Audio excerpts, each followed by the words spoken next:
Do you have a blog or website running on WordPress? What if I told you it's more vulnerable than you think? What if I told you the fix to make it more secure was quick and easy, then you could get it done yourself in less time than it takes to watch this video? Here's the idea. Normal people visiting your site see the home page, but when you, as the site's owner, want to do anything important, like writing a new blog post or tweaking some settings or moderating comments, what do? You visit the WP admin page, right? Now you've got a good, hard to guess password on your site, right? When people who have no business being there try to go to your WP admin page, they'll get a screen like this asking them to log in with their username and password. So they can't get to the good stuff and cause trouble. But here's my question for you. What business does a legit visitor even have trying to get to your WP admin page? Hackers know all about WordPress and they know about WP admin. What if there was a way that we could make it so that they don't even get a chance to try and log in? What if instead they got a screen like this? Access denied. In other words, you don't belong here. Go away. Here's how we'll do it behind the scenes. Your computer or phone, your connection to the internet, has a unique identifier called an IP address. What I'm going to show you is how to find that IP address and how to tell your WordPress website how to recognize when it's you and tell everyone else to get lost. First, let's get your IP address. What we're going to do is look at a particular website whose purpose is to show you that address. Have a paper and pencil ready to write this down. You might even want to record this number for the future because it's that important. Okay. The web page I'm showing you is called whatismyipaddress.com. You might actually have more than one address because there's an old tried and true standard number called IP version 4. That's the one we want. And then there's also an IP version 6, which you may or may not have, and that's the one you can ignore. We want IP4 for this. Now for some good news and bad news. If you've got a freebie WordPress blog over at wordpress.com, then none of this is going to work because you don't have enough control to tweak the server settings. But if your website is set up on a hosting service, then we can proceed to the next step.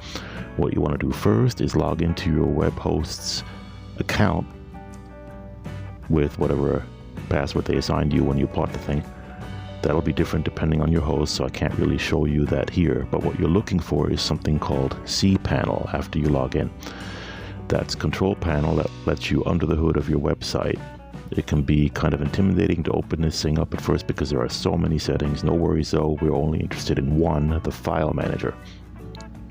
Once the file manager is open, you're looking for a folder called public_HTML. That folder contains what every regular viewer, in other words the public, is going to see on your site. Inside that folder, you're going to have another folder called WP-admin. That's the place your administrator tools call home. What we're going to do is create an edit a file called htaccess. That starts with a dot, period, htaccess. That's like a super controller file that tells the web server running WordPress, usually on a server called Apache, how to behave. In other words, we're superseding even WordPress. Troublemakers will get rejected before the WordPress software even has a chance to run. It's that powerful. Speaking of power, by default, the file manager doesn't want you messing with files that begin with a dot or a period because those are system files. So the first thing we want to do is get the file manager to show us those files. We go into the settings screens like this and change it to give permission for configuration files. Done. Now, most WordPress installations will not have an htaccess file in the WP admin folder, so we need to create it. Tap on the New File button in the top left corner of File Manager until you get this little pop-up thing.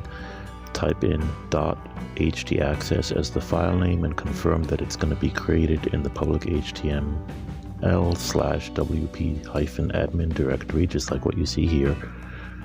Tap Create File, and we're good to go. Okay, time to edit that file. Select the htaccess file, then choose Edit. Now type these 3 lines just as shown. Only replace that allow line to use your IP address, that number that you wrote down earlier. That's it. Your WP admin is now only accessible from your computer. But how to test that? Well, you could go to a friend's house and try to log in, or you go to your favorite coffee shop with public Wi-Fi. That won't work either. Or you could use a virtual private network to test things out. The one that I'm in love with over here is called Proton VPN. There's a premium version. There usually is, isn't there? In this case, though, the free version is actually practical and useful and worth it anytime you want some privacy. And hey, who doesn't want an internet connection with the security of a Swiss bank? Yeah, these guys are in Switzerland. Can't attest to whether or not they're with a bank, though. Anyway, here I am logging into my Proton account. On my Android tablet, I've selected Japan, so that even though I'm in the US, websites I visit think I'm coming from Japan. And look, that includes my own WordPress site, which is trying to boot me out. Mission accomplished. If you found this useful and want to see more tricks and tips, or just want some, give me a financial thumbs up for learning something useful, you could buy me a virtual coffee over at ko-fi.com or send me a thanks via PayPal. If this video was a little too much detail all at once, or if you prefer to go over these details in writing, and good news, I've also got a blog that describes how to do this. All the links are in the description and in the comments for this video. Thanks for watching.